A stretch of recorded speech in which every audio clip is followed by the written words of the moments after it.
Hi, good morning. Welcome to my YouTube channel. ඉතින් ඔන්න අද අලුත් වීඩියෝ එකකින් ඔයාලත් එක්ක එකතු වෙන්නේ. මම පොඩි ගමනක් යන්නේ. ඉතින් මම දැන් චූටියක් කිලාගේ ගෙදර ඉන්නේ. ඉතින් මම දැන් ලෑස්ති වෙලා අපේ ගෙදර යනවා. ගෙදර ගිහිල්ලා ගමේ පන්සලට යනවා. හැබැයි යන්නේ පොඩි වැඩක් කරන්න. ඉතින් ඒ වැඩේ මොකද්ද කියලා බලන්න ඔයාලා වීඩියෝ එකත් එක්ක දිගටම ඉන්න. පන්සල් යන්නේ වන්දනා කරන්නේ එහෙම වැඩකට නෙවෙයි ඉතින් බලාගෙන ඉන්න එහෙනම් මම දැන් ඉක්මනටම ලෑස්ති වෙලා එන්නම්. දැන් වෙලාව 8ට විතර ඇති. මම ගෙදරින් 9 විතර වෙද්දි යන්න ඕන. එහෙනම් මම වැඩ ටික ඉවර කරලා ලෑස්ති වෙලා ඉක්මනින් මේ එන්න. බලාගෙන ඉන්න එහෙනම් මාත් එක්ක අද මොකද මම කරන්න යන්නේ කියලා.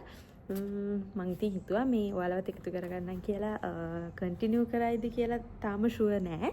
ඒ වුණාට මම පුළුවන් විදිහට මේ වීඩියෝ එක කන්ටිනියු කරන්න බලාපොරොත්තු වෙනවා. මොකද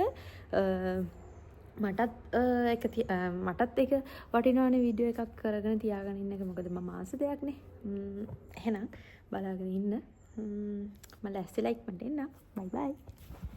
ඔන්න දැන් වෙලාව 10:00 දැන් තාත්ති මායි දෙන්නා මේ පන්සලට යන ගමන් ඉන්නේ.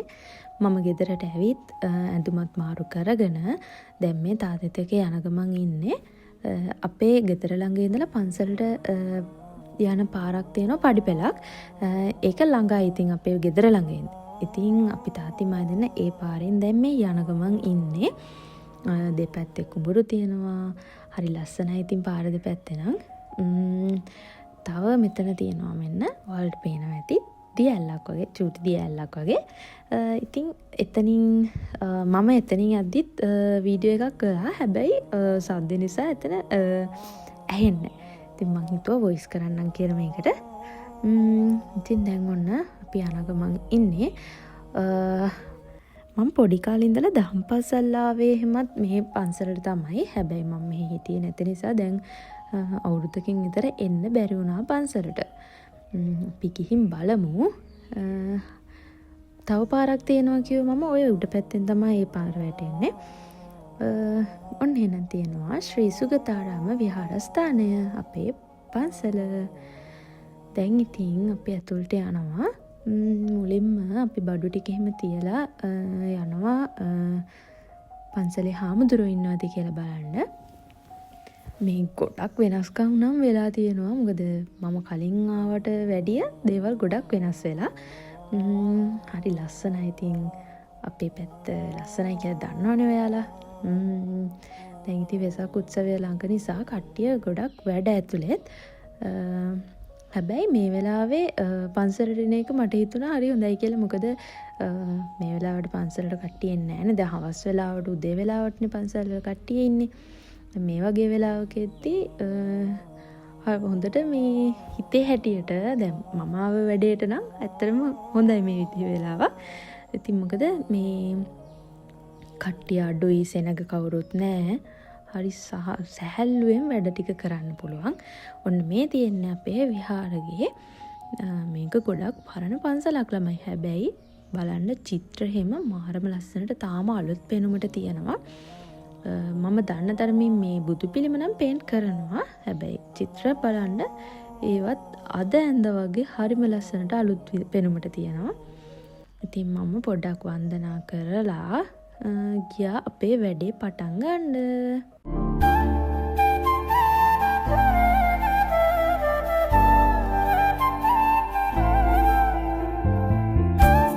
ඉතින් මේ වැඩේ මොකද්ද කියලා මම තාම ඔයාලට කිව්වේ නෑනේ. ඔයාලගේ පන්සල් වල ඇති 12 මහේ පහන. ඉතින් මේ තියෙන්නේ අපේ පන්සලේ 12 මහේ පහන. ඔයාලට පේනවා ඇති.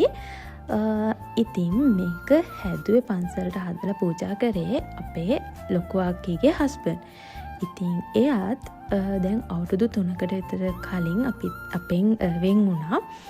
ඉතින් එයා ඉන්න කාලේ ඉඳලා එයා හැමදාම ඇවිල්ලා ඔක බලනවා. ඉතින් වෙසක් කාලේ හැම ලඟ වෙද්දී අලුතෙන් අලුත් කරලා හැම යනවා. ඉතින් එයා නැති වුණාට පස්සේ ඒක කරන්න පටන් ගත්තා අපේ තාත්ති. ඉතින් මම හිතුවා මේ පාර මමත් හිටපු නිසා ගෙදර මමත් එන්නම් තාත්තිට උදව් කරන්න කියලා. ඉතින් අපේ වැඩේ මේක තමයි.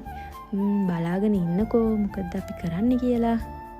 ඉතින් ඇත්තටම මම පන්සල් වලට යන්න එතකොට බෝමලු අතුගන්න මං ඒ විදිහ දේවල් වලට හරිම ආසයි.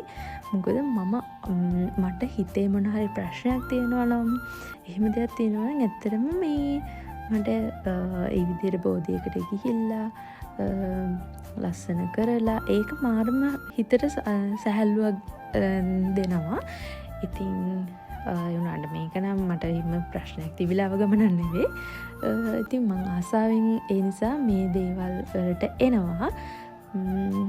අව්වක් නම් වැටෙනවා හැබැයි ඉතින් ආසාාවෙන් කරන වැඩක්නේ. ඒ නිසා කිසිම ප්‍රශ්නයක් නෑ මට ඒක දැනෙන්නේ නෑ. ඉතින් අපි පහනත් ගැලෙව්වා ගලවලා දැන් මෙතන මේ මං හෝදලා මේක වේලෙන්න මෙතන අවුවෙන් තියන්නම් කියලා ලෑස්ති. එතකොට මොකද පහන ඉතුරු ටික පේන්ට් කරලා ඒ වැඩ ටික කරද්දී ඒක වේලිලානේ. ඔන්න බලන්නකෝ එතකොට අපිට කවුද හම්බ වුනේ කියලා. මෙන්න මේ චූටි ලස්සන බව් පැටියා.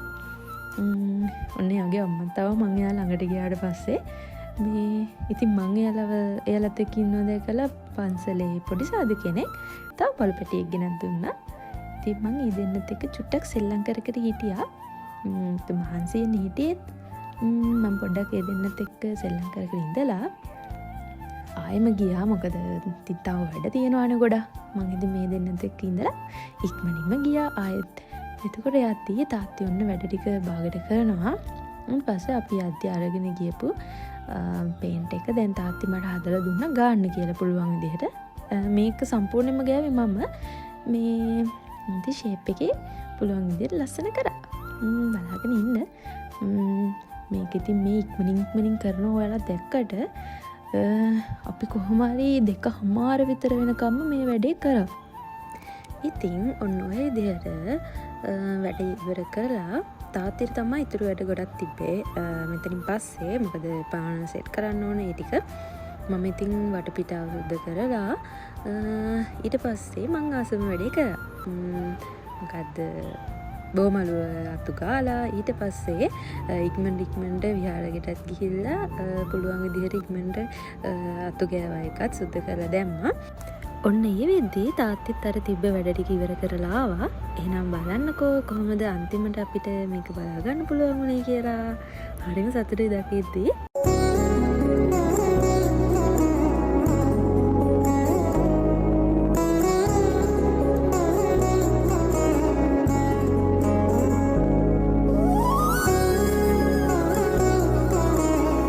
ඉතින් තව පොඩි වැඩ ටිකක් තියෙනවා කියලා තාත්තේ ටික ඇවිත් කරන්නම් කිව්වා. මට හරිම සතුටුයි දකිද්දි. මොකද ඉතින් අද දවසේ මහන්සියේ ප්‍රතිඵලයනේ. එහෙනම් දැන් ඔන්න අපි යන්න තමයි ලෑස්ති. ඔන්න එහෙනම් අපේ වැඩේ ඉවත් කරලා අපි දැන් ගෙදර යනවා මං ඉන්නේ. උතුවට වැඩි ඇත්තටම වෙලා ගියා මේ ලොකු වැඩක් කරන්න තිබ්බා. ඉතින් මේ කොහොම හරි ඒක ලස්සන කරලා දැන් එහෙනම් අපි යනවා ගෙදර. ආසේ මොකද පඩිපඩක් තියෙන්නේ. ගොඩක් අමාරුවෙන් නගින්නේ. අපේ පැත්තේ ඉතින් ගොඩක් පඩිපඩ එහෙම තියෙනවානේ. ඒ නිසා ඉතින් එහෙනම් අද දවසට වීඩියෝ එක ඉවරයි. අපිත් එක්ක හිටපු හැමෝටම ගොඩක් thank you. අපේ පින් ටිකක් ඔයාලට දෙන්නම්. එහෙනම් තවත් අලුත් වීඩියෝ එකකින් ආයෙම හම්බ වෙමු. bye bye.